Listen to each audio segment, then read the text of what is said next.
Hey YouTube, what's going on? Chris here. I want to bring you all an update today of Litecoin. Right now we're sitting at $59.67. We're up 2.1%.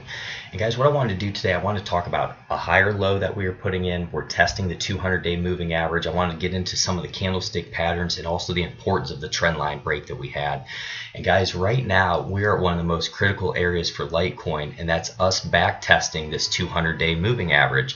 We ended up losing the 200-day moving average back in August. It was about August 14th. We had a long day candle that dropped us below this white 200-day moving average, and we have not even back tested it. We've been so weak until today, and it's so important for us guys to finally get over top of that. When you're looking at the 200-day moving average, that's what most long-term investors look at. They want to see the price of the stock or the coin, like we're trading here in cryptocurrency, up above that 200-day moving average so that they can start accumulating and start going long. So it's really important for us guys. But what you can see here is the trend change. Do you see the lower highs and lower lows that were coming in for over 6 months, as well as these moving averages, how they were just riding us down this downward river? But what happened was we put in a bullish engulfing candle and the trend started to change. This is something we've been talking about for a month or so. Remember when I was talking, guys, if you go back to the videos about how the trend was potentially changing for Litecoin, and that's exactly what happened. So in the short term right now, we're in that uptrend and we had a trend line break on significant volume. So what's so important for us now is to continue to change this trend and keep setting these higher lows. So as you can see down here, we had a bullish engulfing candle, then we had a higher low, and then we just set another higher low after we sold off. We were up around $64. We tested this red resistance line. And guys, this is a big area for us, that's $64, because that's right around where that 200-day moving average is, and it's also where we had this previous high. So around 64.57 is going to be overhead resistance, and something that I really want you guys to pay attention to. But what's important is the bulls stepped in right here on this 40-day moving average in yellow. So that was the area right here where the bulls stepped in, it set a higher low, and now we're going to see if we can come up here and set a higher high from around that $64, which is going to be important here at that overhead resistance. But when you're looking at this, guys, we have not retested this 200-day moving average since we broke down through it on a long day candle back in August. It was August 14th that we ended up breaking down, and ever since then we're having lower highs and lower lows. So for Litecoin now to finally be retesting that, it's a significant deal for us guys. And as you see here, we're up above our 20 moving average in purple, we're up above our 40 moving average in orange, and we're up above that critical 50 moving average in pink there. And now we're kind of getting wedged between those moving averages and this 200. So Litecoin has a decision to make. Are we going to fail at this 200 and start rolling back over and then try to retest it again?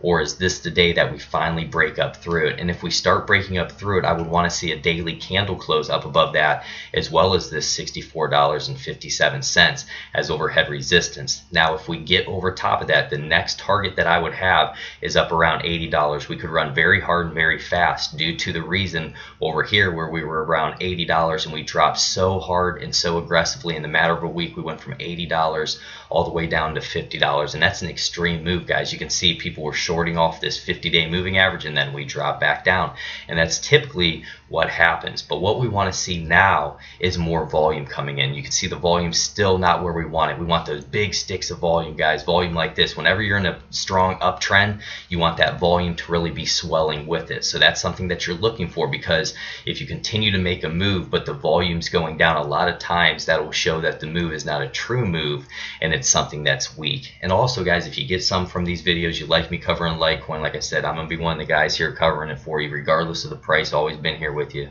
Like, subscribe, hit that notification bell, share this video with your friends and family, guys. But I think it's so important to really look at this trend change, how after 6 months of these lower highs and lower lows, we started to set those higher highs and higher lows. And that's what I try to emphasize with y'all. It's all about spotting the trend change. And the guys who are extremely successful are the ones who can find it the earliest. That's what you want to see.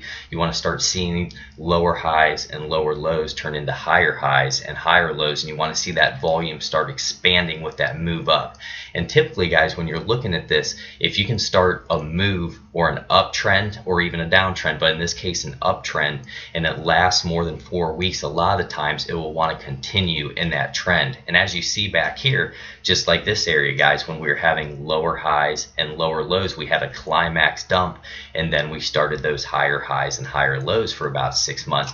And that's how Litecoin seems to work. It likes to run in these these long runs here where you'll get 6 months to a year in an uptrend, then you'll get about 6 months in a downtrend. So now what we're looking for is that trend line break that we had, and now we want to start building that long-term uptrend again, so we can eventually get over top of that $150 that we made it up to last time.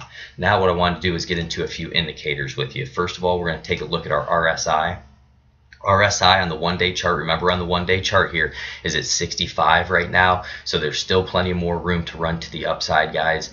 In my opinion, I like to play 80 and 20, so anything over 80 on the RSI on the one day is going to be overbought. Anything under that 20 is going to be oversold.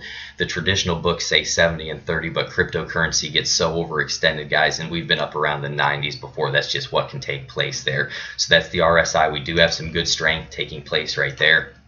Then I wanted to take a look at the stochastic as well. And with this stock, what I wanted to show you guys and point out to you is we had a bullish engulfing candle right here, as well as a stock cross. The only thing that I feel as though we were missing there was a little bit more volume. I would have wanted to see a stick of volume like this come in, but this volume might have been enough to help us get that next leg up, because that's what you have to remember, guys. When you're trying to have the market move to the upside, there has to be that big amount of buying pressure. When a stock falls to the downside, you don't have to have that big swell of volume. It can naturally fall, the market can naturally fall under its own weight. So it's important that we get a lot of volume here, guys, and we get over this previous high that we had around $60. You can see all the profit taking and all the wicks here. So now what we have, guys, and the market's not going to close here or for the one day for another 12 hours, so we still have a lot of time. I want to see what happens, but today this candle, we really want to see it close up above this 200-day moving average and that 64.57. If that happens, we can really run hard and fast and aggressively to the upside and maybe hit that $80 mark that I was showing you guys, you know. But this is what I wanted to show you, and this is what I wanted to bring to you. Really pay attention to these trends, guys, and that's, you know, that's what I really studied. When I first got into this, I started with Japanese candlestick charting when I should have started with trends, and then started to add all the candlesticks in first, because trends are so important. That's the basis of technical analysis, is the study of trends. So right now we just really need to get over 64.57. We need to get over top of that 200-day moving average, and I want to see us hold that 20, that 40, and that 50 EMA, or that moving average. So that's what I'm bringing to you guys today. Just really pay attention to this. Let's see if we can get up above it. Maybe today I can do another video. I'm still on vacation, guys, so bear with me, but potentially do another video tonight of the candle close. If we do get over top of that 200-day moving average, then we'll start looking up to that 80 and then maybe even 102. Because remember, Litecoin, you see these big sticks here, when it runs extremely hard, just like over here when we went from $60 all the way up to almost $100 in the matter of a couple days. And that's just the name of the game here for Litecoin, guys. So that's what I wanted to bring to you. If you get some from this, like, subscribe, hit that notification bell. God bless each and every one of you guys. Take care, my friends.